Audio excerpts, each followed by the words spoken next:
Graça e paz, boa tarde a todos.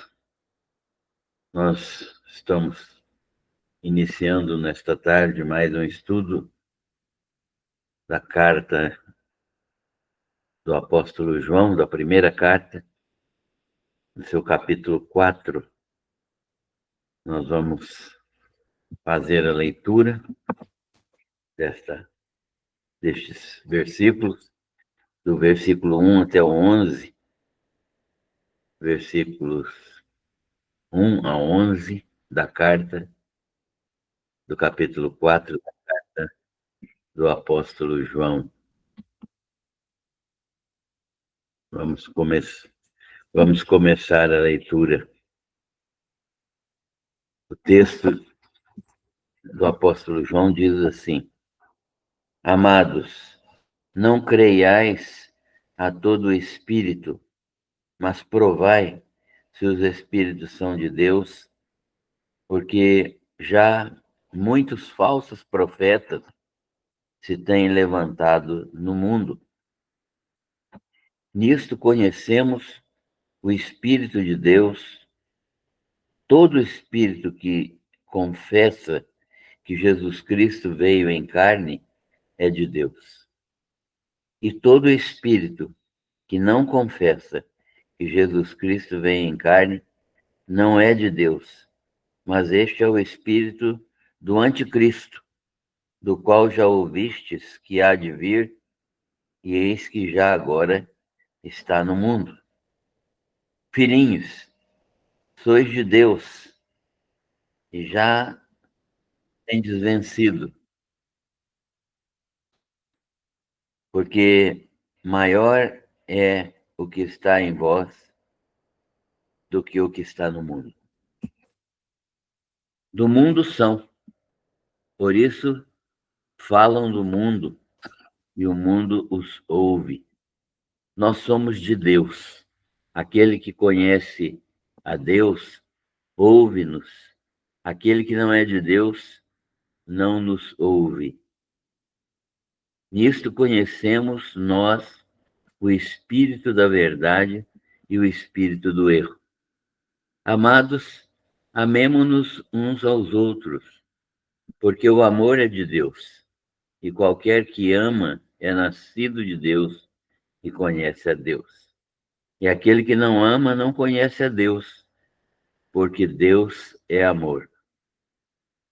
Nisto se manifesta o amor de Deus para conosco, que Deus enviou seu Filho unigênito ao mundo, para que por ele vivamos.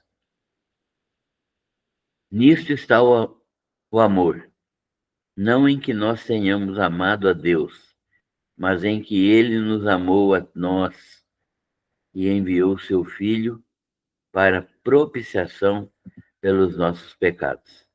Amados, se Deus assim nos amou, também nós devemos amar uns aos outros. Até aí, que Deus abençoe a sua palavra e a nossa meditação nela nesta tarde. Senhor, nós te agradecemos pela tua palavra viva, verdadeira, palavra que é inspirada por ti mesmo, palavra que saiu da tua mente e que veio para nós e que nos ajuda a conhecer mais de ti e que nos ajuda a andar de acordo com a tua vontade. Nós te agradecemos por esta palavra, te agradecemos o tempo que o Senhor nos permite estudar esta palavra, porque ela verdadeiramente é o alimento para as nossas almas.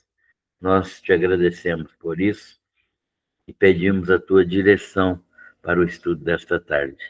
Abençoa todos os que participam conosco e dá-nos a graça de compreendermos aquilo que o teu Espírito quis revelar. Nós oramos e agradecemos tudo em nome do Senhor Jesus. Amém. Muito bem, estamos diante de um texto curto, né? Relativamente curto, do apóstolo João, que escreveu esta carta, né, por volta dos anos 90 a 95 depois de Cristo. Ele foi o último apóstolo a morrer, então, que ficou vivo mais tempo depois da morte de Jesus, né? Os outros apóstolos também foram falecendo, e João foi o último a morrer por volta do ano 95, 96 depois de Cristo. E ele escreveu, então, o Evangelho, escreveu estas 3 cartas e escreveu o Apocalipse.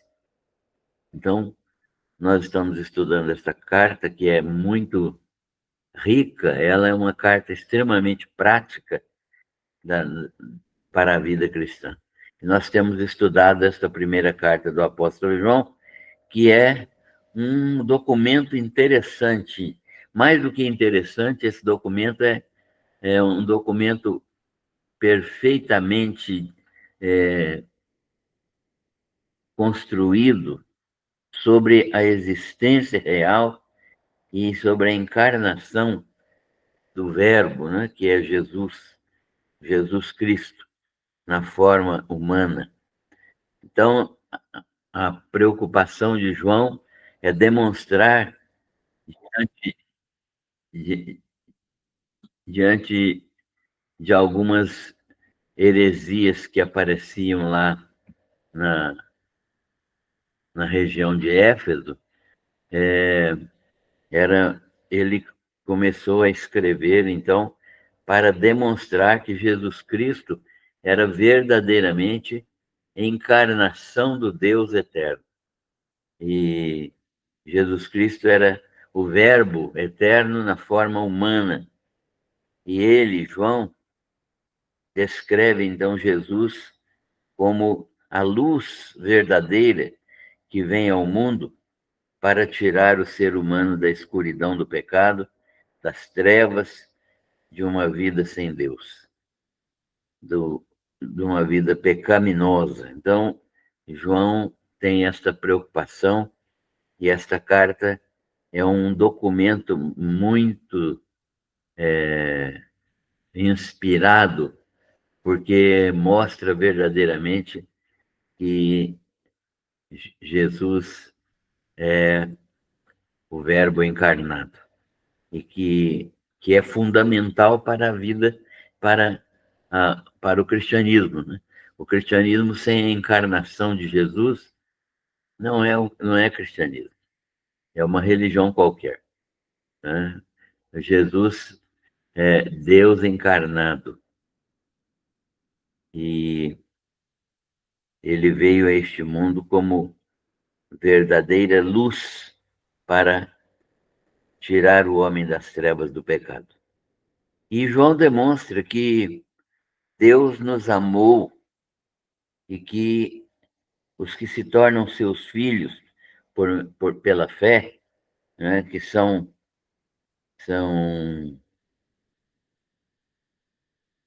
formados novas criaturas, né, eles são ensinados a amar uns aos outros numa grande família. Então, a grande transformação que o Evangelho produz, além de nos dar nova vida e nos garantir vida eterna, é produzir um relacionamento fraternal, amoroso, um relacionamento cheio de graça e de misericórdia uns para com os outros, né? E demonstrar, assim, amor uns para com os outros. E isso é verdadeiramente aquilo que nós aprendemos do Evangelho, do Evangelho de João, né? Nós sabemos que Deus tem nos abençoado ricamente com a mensagem da palavra de Deus, e Deus tem sido glorificado na mensagem evangélica por todo mundo, que é uma mensagem de transformação do homem pecador pela luz divina que é Deus em Cristo Jesus. E ele demonstra, então, João demonstra que Deus nos amou e que os que se tornam seus filhos são transformados em novas criaturas. E essas novas criaturas devem amar uns aos outros numa grande família. Para João, quem vê seu irmão necessitado e não estende a mão para ajudá-lo, não tem o amor de Deus em si e, portanto, nem tem o próprio Deus. Ele é extremamente firme nessa posição, não é que nós muitos julgam radical, mas ele está dizendo exatamente aquilo que o Espírito Santo ordenou que ele dissesse, que aqueles que querem manifestar o amor de Deus e dizerem que conhecem o amor de Deus, que conhecem a Deus, devem amar os seus irmãos e estender a mão em ajuda aos irmãos. Aquele que vendo seu irmão necessitado não lhe estender a mão, como pode estar nele o amor de Deus? É a pergunta que João faz, né? Então, essa pessoa não conhece a Deus e não tem, portanto, o próprio Deus. E essa é uma característica forte dos filhos de Deus, né? Essa característica de amar uns aos outros é uma característica forte que identifica os filhos de Deus. Nós precisamos ser capazes de amar, de estender a mão, de sermos instrumento de bênção na vida dos nossos irmãos e até na vida daqueles que não são irmãos, mas dando prioridade aos domésticos da fé. Esta é uma característica forte de filhos de Deus. Jesus tinha dito na sua oração sacerdotal que ele, no capítulo 17 de João, que o mundo conheceria que nós somos discípulos de Jesus pelo amor que nós tivéssemos uns para com os outros.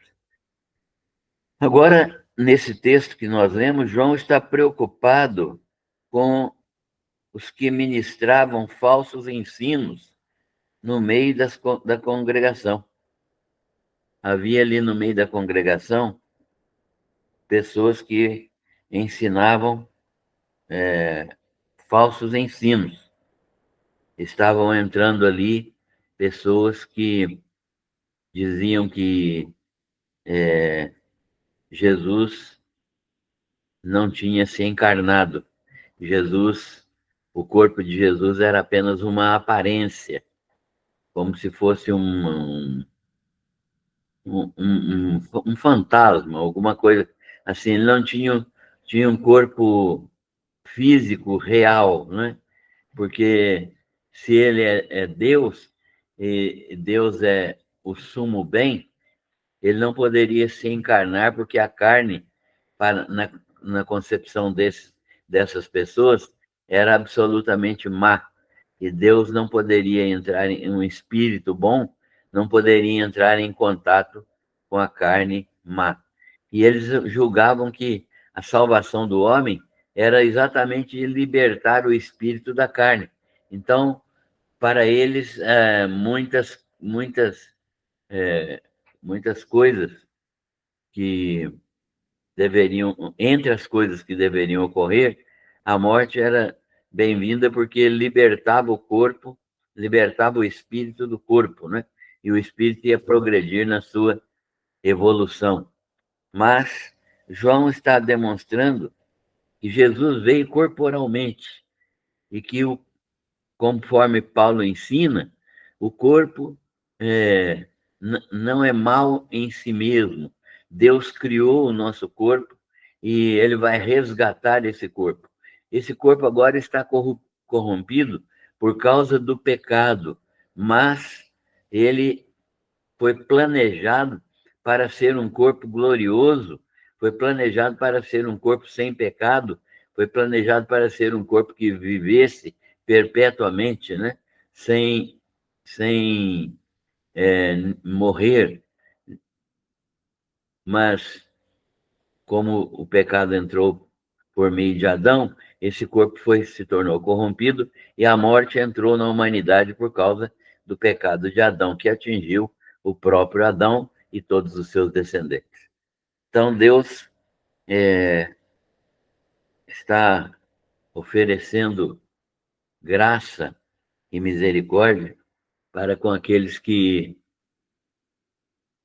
querem viver retamente na sua presença, com o corpo ainda pecaminoso, mas que vai ser ressuscitado e glorificado. Então, João agora está preocupado com esses que ministravam esses ensinos, que Jesus não tinha vindo em forma humana. E João os chama de anticristos. Para João, a pessoa que negava a reencarnação, não é? Negava que Jesus Cristo tivesse vindo em carne, que o Verbo tivesse se encarnado no ventre de Maria e tivesse gerado Jesus homem. Então, para ele, para João, essas pessoas que negavam isso eram os anticristos. Né? O anticristo significa contra Cristo, né? Anticristo é uma expressão que significa contra Cristo, ou seja, aqueles que estão negando a existência real do Cristo, do Deus encarnado. Eles estão negando a existência de Deus encarnado, né, porque estão negando a encarnação de Cristo. E isto nega toda a força, toda a influência, todo o poder salvífico do Evangelho. Né? Nós sabemos que o Evangelho está fundamentado no fato de que Deus veio a este mundo para salvar o pecador, visto que a salvação não poderia ser conseguida pelo próprio pecador, exatamente pelo fato de ser pecador. Ele não tem condições de mudar a sua própria natureza. Somente Deus pode mudar a natureza do ser humano. Então, ele manifesta seu cuidado com os crentes. João manifesta, então, seu cuidado com todos aqueles que se converteram por intermédio da sua pregação ou da pregação de Paulo ou de Timóteo. E eles são como filhos, e eles são amados, ele os exorta, né? É interessante ver como ele chama os crentes lá da região, ele os chama de amados. Amados, não creiais a todo espírito.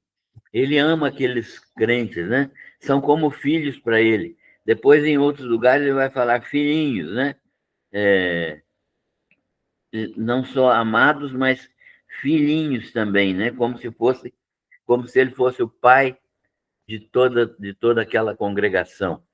E ele manifesta, então, o seu cuidado como se fossem aquelas pessoas, filhos dele, amados, que ele exorta. E as exortações dele são interessantes. Nós vamos ver as exortações que ele tem dado àqueles crentes ali. Primeira coisa que ele diz é que eles não devem crer em qualquer pessoa que diz estar falando em nome de Deus. Isso também é importante para nós hoje, né? É importante para nós hoje. João diz: não creiam em qualquer pessoa que diz estar falando em nome de Deus, ou não deem ouvidos a qualquer espírito que esteja falando com vocês, né? Chequem os espíritos, né? Vocês devem provar, examinar, checar os espíritos. Quem é que está falando? Por que está falando? Qual é o espírito que anima aquela pessoa? Se é o Espírito Santo, ou é o espírito humano, ou é o próprio espírito demoníaco que está usando aquela pessoa para ensinar coisas erradas. Porque há muitos falsos profetas, diz João, no meio de vocês e no mundo todo. João alerta que já no tempo dele, ainda aí com 60, 70 anos de evangelho, já havia muitos falsos profetas, falsos ensinadores e muitos anticristos, né? Nós sabemos que vem o anticristo, mas tem muitos que funcionam como anticristos também, né? Que não é o anticristo da revelação de Apocalipse, porque aquele é especificamente um ser que vai encarnar o próprio Satanás. Mas João está falando que todo mundo que age negando que Jesus Cristo veio em carne é como se fosse um anticristo. Então ele chama todos de anticristos, no plural. E o anticristo, no singular, vai aparecer ainda no final dos tempos, né? Nós achamos que estamos próximos dele aparecer. Não creiam em qualquer pessoa que diz estar falando em nome de Deus. Isso é uma ordem que João dá àqueles irmãos, porque há muitos falsos profetas no meio de vocês e no mundo todo. Hoje, então, nós nos assustamos com a quantidade de heresias que a gente ouve na internet, em programas variados, né, de televisão, em literatura. É muito grande a quantidade de espíritos negativos ensinando coisas que não são bíblicas, né? E, sobretudo, aqueles que negam a encarnação do Senhor Jesus. Então, João está agindo de modo a avisar aos irmãos que eles não devem, de modo algum, dar crédito a qualquer espírito, mas que eles devem provar, examinar, checar os espíritos para ver realmente quem são esses espíritos. E ele dá algumas dicas, né? Ele mostra, por exemplo, que o espírito verdadeiro vocês podem conhecer porque ele confessa positivamente que Jesus Cristo veio em carne. Então, esse é um teste que a gente tem para checar algum espírito que esteja invadindo nossas igrejas ou nossos, nossas, nossos arraiais aí evangélicos, né? Que nossas associações e convenções, que nós podemos identificar uma pessoa como falso profeta se ele não confessar Jesus Cristo vindo em carne, né? Encarnado e sendo Deus eterno encarnado. Então, o Espírito verdadeiro pode ser conhecido porque todo Espírito verdadeiro confessa que Jesus veio em carne. E o Espírito que confessa que Jesus veio em carne é de Deus, segundo o apóstolo João. E aquele que não confessa é enganador e não é de Deus. Então, aquele que não confessa a encarnação de Jesus é um espírito que nos engana, que quer nos enganar e que não vem de Deus. E João ainda diz que o espírito do anticristo, que já está no mundo, né, no tempo dele, ele diz isso, o espírito do anticristo já estava no mundo, o mundo jaz no maligno, segundo o próprio Jesus, né? Mas João apela para Os crentes dizendo: meus filhinhos, vocês são de Deus, já venceram o inimigo. Por que eles já venceram o inimigo, segundo João? Porque maior é o que está em vocês do que aquele que está no mundo. Maior é o que está em vocês do que o que está no mundo. E é interessante esse versículo, porque ele confirma claramente que quem tem o Espírito Santo, né? Quem está com o Espírito de Deus, quem tem Deus no coração por meio do Espírito Santo, e tem o que é maior, né? Quando ele está dizendo maior é o que está em vós do que o que está no mundo, ele está se referindo exatamente ao Espírito Santo que nos foi dado graciosamente por Deus para ser o outro consolador, não é? O outro consolador. O outro consolador aqui significa algum consolador da mesma natureza. Então, é o mesmo Deus eterno na pessoa do Espírito Santo está dentro de nós. Então, crentes em Cristo Jesus, nós temos o Espírito Santo e o próprio Deus, né, que é o próprio Deus dentro dos nossos corações. E isso é uma garantia que nós estamos no caminho certo e que nós podemos ter certeza da nossa vitória sobre o mundo, porque nossa vitória é baseada no fato de nós termos o Espírito Santo dentro de nós. Então ele diz que maior é o que está em vós do que maior é o que está em vocês, né? Do que aquele que está no mundo. Vocês são de Deus, já venceram o inimigo, ele diz. E maior é o que está em vocês do que aquele que está no mundo. O que está no mundo é o espírito do anticristo. Esses falsos profetas, segundo o apóstolo João, falam e agem como o mundo age. Eles são emissários do mundo.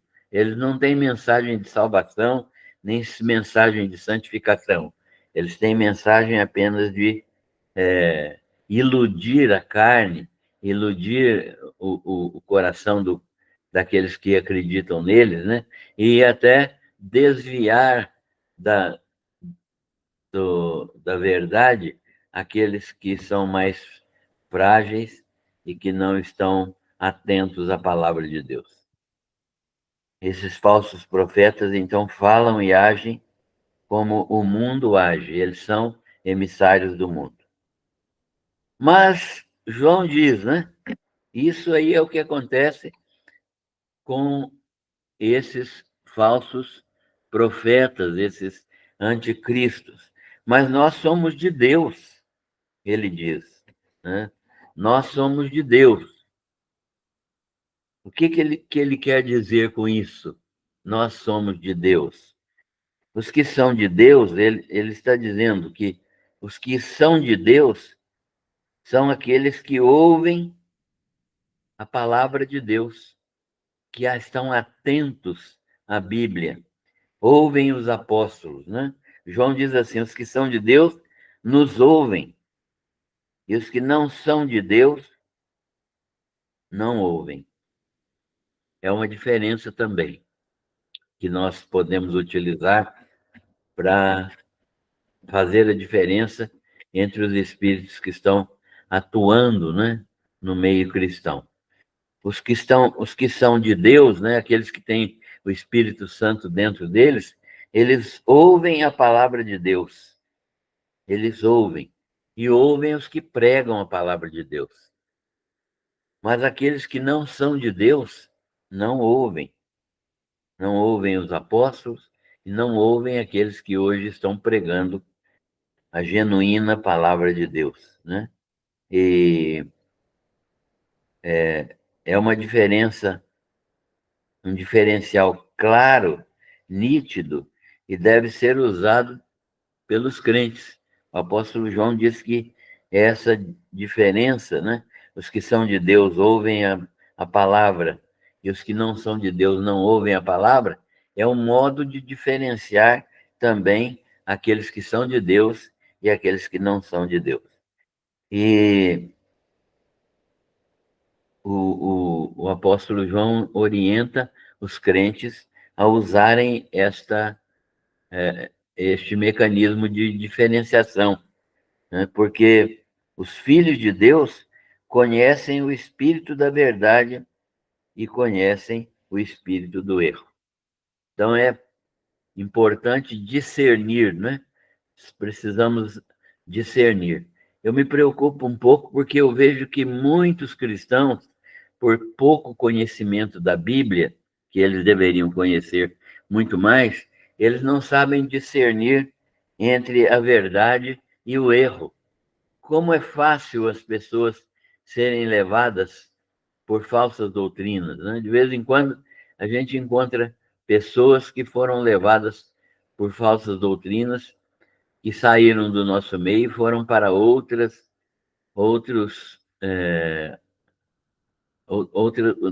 denominações. Por exemplo, adventistas, né? Congregação cristã e outras denominações, Testemunha de Jeová, e porque não tem sabedoria, não tem discernimento da verdade e do erro. Não conseguem pegar a Bíblia e identificar o que está errado numa determinada doutrina que não bate com a Bíblia e não são capazes de identificar erros doutrinários nessas doutrinas estranhas que aparecem de vez em quando no nosso meio. É muito frequente nós sabemos de pessoas que estão em dúvida quanto às doutrinas fundamentais da palavra de Deus. Mais uma vez, João orienta os crentes. Ele os chama de amados, né? Primeiro, amados, devemos amar uns aos outros, porque o amor é de Deus. Então, agora, João vai falar da prática real do cristianismo. Como que o cristianismo deve ser vivido, como que o cristianismo deve ser praticado para que ele possa ser frutífero, para que ele possa alcançar outras pessoas. João, então, ensina: amados, devemos amar uns aos outros.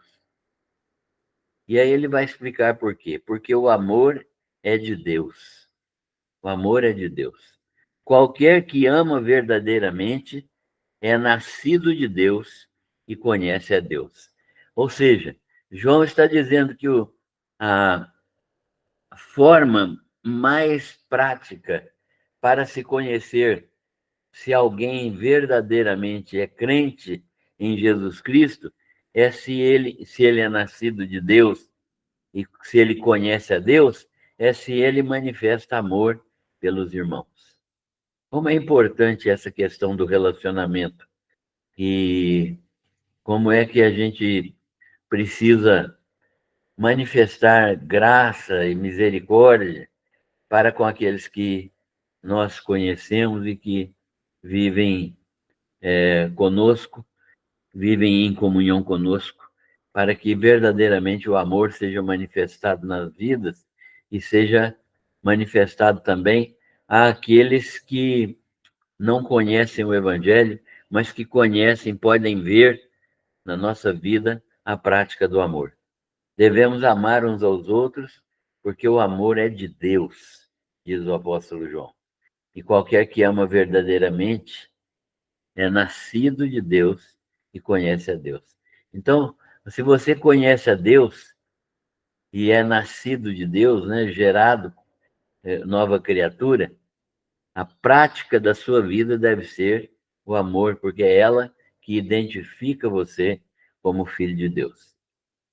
Em segundo lugar, João diz, né, orientando os crentes, aquele que não ama não conhece a Deus. Que palavra impressionante, né? palavra dura até. Aquele que não ama não conhece a Deus.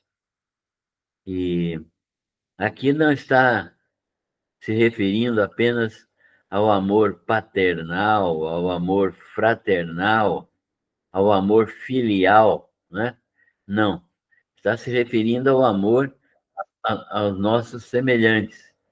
Está se referindo a tudo aquilo que é relacional, não só a família biológica, mas principalmente a família da fé. Nós precisamos amar uns aos outros como Deus nos ensinou a amar por meio de Cristo, né? E então, aquele que não ama, aquele que não tem essa disposição de servir ao seu semelhante, independente dele ser parente ou não, aquele que não ama não conhece a Deus, porque Deus é amor. Interessante esse versículo, né? Porque Deus é amor. É o versículo 8 do texto que nós lemos. Ele não está dizendo que o amor é Deus. Tem muita gente que inverteu esta frase, né? E o amor é Deus. Essa semana eu ouvi uma pessoa que se intitula pastor e tem um grande grupo de seguidores na internet, dizendo que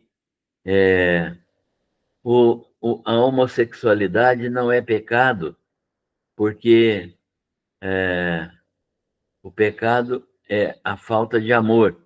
E se há amor, se há verdadeiro amor, então não importa o gênero da pessoa, se é homem ou se é mulher, e se os dois são do mesmo gênero ou não, porque o amor é que onde há amor, disse essa pessoa, não há pecado. A Bíblia não ensina isso, né? A Bíblia ensina que se você ficar livre do pecado pelo sangue precioso de Jesus, a evidência dessa operação de transformação no seu coração é o amor para com os irmãos. Não tem nenhuma manifestação de amor, de homossexualidade nessa verdade do apóstolo João. Então, para muitos, o amor é Deus, mas a Bíblia diz que Deus é Deus e ele é amor, ou seja, a essência de Deus é amar. Não é o amor que é um Deus, né? Senão eu poderia dizer, não, o amor é Deus, mas eu escolho, por exemplo, a santidade para mim é que é Deus, ou a soberania é que é Deus. Então, eu poderia achar outros deuses, mas Deus é amor. Deus é amor no sentido de que a prática dele é, é uma prática que o dirige em relação às suas criaturas, que o orienta em relação às suas criaturas, que o faz cuidar das suas criaturas, faz criar e faz cuidar das suas criaturas. É por causa do amor que ele manifesta isso. E Deus nem precisava criar ninguém, porque ou criar o mundo ou criar a nós, não os seres humanos. Por quê? Porque ele já manifestava amor na Trindade. O Pai ama o Filho, que ama o Espírito, que ama o Pai. Então, havia e há ainda e vai haver por toda a eternidade uma comunhão perfeita na Trindade. Isso significa muito claramente que o amor está presente na relação de Deus com o Verbo e com o Espírito, e agora, depois da encarnação, e de Deus com o Filho e com o Espírito. Nós recebemos a graça desse amor de Deus, que é um amor que verdadeiramente nos orienta a sermos capazes de glorificar a Deus com as nossas atitudes e servir ao nosso próximo como se estivéssemos servindo a nós mesmos. Deus é amor, então, e Deus manifestou seu amor para conosco. Como que Deus manifestou seu amor para conosco? Ele enviou o seu Filho ao mundo, o seu Filho unigênito, né? É o único gerado de Deus, para que ele fosse capaz fosse usado por Deus e capacitado por Deus para nos salvar, né? Ele morreu para nos salvar, para que por ele nós vivamos, para que por ele nós sejamos salvos. Então, Jesus veio ao mundo para isso, né? Para que sejamos salvos pela sua vinda a este mundo e pela morte e ressurreição dele no seu tempo oportuno, levando-nos à salvação eterna pela fé, por meio da fé que é uma ação da graça de Deus. Então, nós recebemos essa bênção porque Deus é amor, ele manifestou esse amor para conosco, enviando o seu Filho. E o seu Filho é unigênito, né? Porque Jesus, o Verbo é eterno, o Verbo coexiste eternamente com Deus, né? Ele não foi criado, mas o homem, Jesus de Nazaré, teve origem, ele foi gerado no ventre de Maria. Então, ele teve origem, ele é gerado por Deus, mas ele é o único que foi gerado por Deus, né? Todos os demais foram criados. Isso significa que Jesus é o único que tem natureza divina. Nós teremos natureza humana, nós temos natureza humana e teremos essa natureza humana em perfeição quando formos ressuscitados e glorificados. Aquele que não ama, portanto, não pode receber esta bênção de viver e de reviver pela fé. O amor de Deus, segundo o apóstolo João, é absolutamente característico, né? Não tem jeito de errar sobre o amor de Deus. Ele é extremamente característico, ou seja, ele tem características próprias que dão a nós a capacidade de identificar esse amor. E a primeira característica é que ele nos amou primeiro. Ele nos amou primeiro. O amor de Deus é proativo, né? Ele nos amou primeiro. Não fomos nós que o amamos, né? Não foi o meu amor por Deus que levou Deus a me salvar. Foi o amor de Deus por mim que me salvou e que me leva a amá-lo. Então é exatamente inverso, né? Deus me amou e Deus me salvou e eu agora amo a Deus porque ele transformou a minha vida. O amor de Deus é absolutamente característico. Ele nos amou primeiro. Não fomos nós que o amamos, mas foi Deus quem nos amou primeiro e enviou o seu Filho para propiciação pelos nossos pecados. O que é a propiciação pelos nossos pecados? Propiciação é o ato pelo qual o, o, o sacerdote, derramando sangue no propiciatório, né, no altar, ele derramava sangue ali e aquele sangue daquele animalzinho que era morto era um sangue que satisfazia a justiça divina, né? Então, isso tornava propícia, tornava favorável ao pecador a, a justiça divina. Então, Deus aceitava aquele pecador como justificado diante de Deus. A propiciação é esse ato pelo qual Deus aceita as, a, o sacrifício de Cristo e se satisfaz plenamente com o sacrifício de Cristo em meu lugar e me propicia a justiça dele, né? Me dá a sua justiça, de modo que eu saio justificado nessa relação.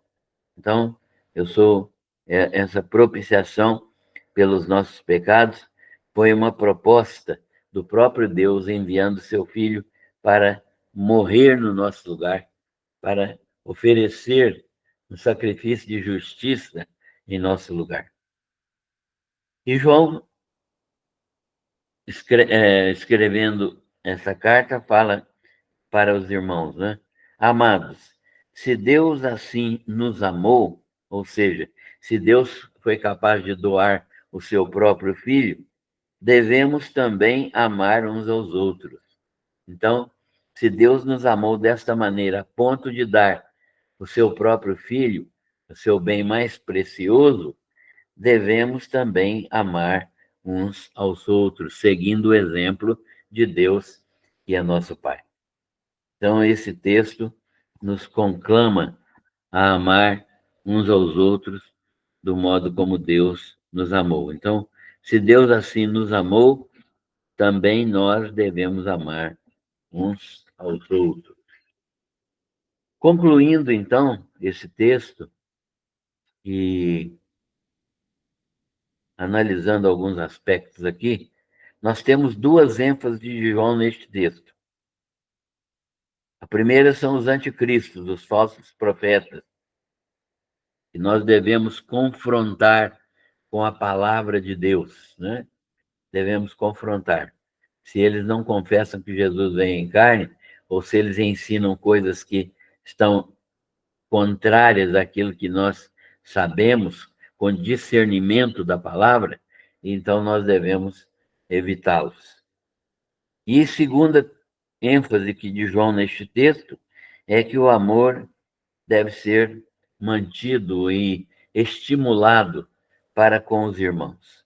Então eu devo amar os meus irmãos e isso deve aumentar dia a dia.